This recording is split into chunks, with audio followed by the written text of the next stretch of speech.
تو ہم اس وقت بات کریں کھانے پینے کی چیزوں پہ کہ کھانے پینے کی چیزوں میں طیبات کیا ہیں اور کھانے پینے کی چیزوں میں حلال کیا ہیں۔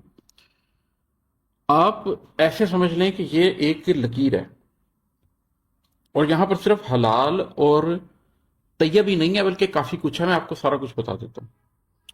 یہ میرا بایاں ہاتھ ہے، اس ایکسٹریم کے اوپر وہ چیزیں جو صریحاً خبائث ہیں، جیسے شراب کو ام الخبائث کہا گیا، یہ اس ایکسٹریم پہ ہیں، یہ گندگی ہے، جوئے کا پیسہ ہے، ٹھیک ہے نا؟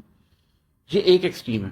اس ایکسٹریم سے تھوڑا سا آگے جا کے حرام آئے گا، کیونکہ ہر حرام چیز بھی اس حد تک خبیث نہیں ہو سکتی۔ اگر کسی شخص نے کوئی حرام چیز کھا لی ہے تو ان میں بھی کچھ ام الخبائث ہیں، تو اس سے ایک لیول آگے حرام ہے۔ اس حرام سے تھوڑا سا آپ مزید آگے ہیں تو مکروہات شروع ہو جاتے ہیں، وہ چیزیں جن کے اندر کراہت کا عنصر پایا جاتا ہے۔ وہ صریحاً حرام تو نہیں ہے لیکن ان میں کراہت کا عنصر پایا جاتا ہے۔ اس کے بعد آپ مزید تھوڑا سا رائٹ سائڈ پہ چلیں تو وہ چیزیں آ جاتی ہیں جو کہ حلال ہیں، آپ کے لیے حلال کر دی گئی ہیں۔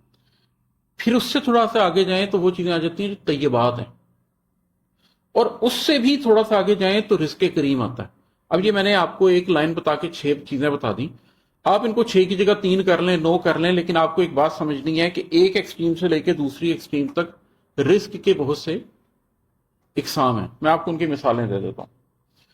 مریم علیہ السلام کو زکریا علیہ السلام نے دیکھا کہ بے موسم کے پھل ان کے پاس موجود ہیں۔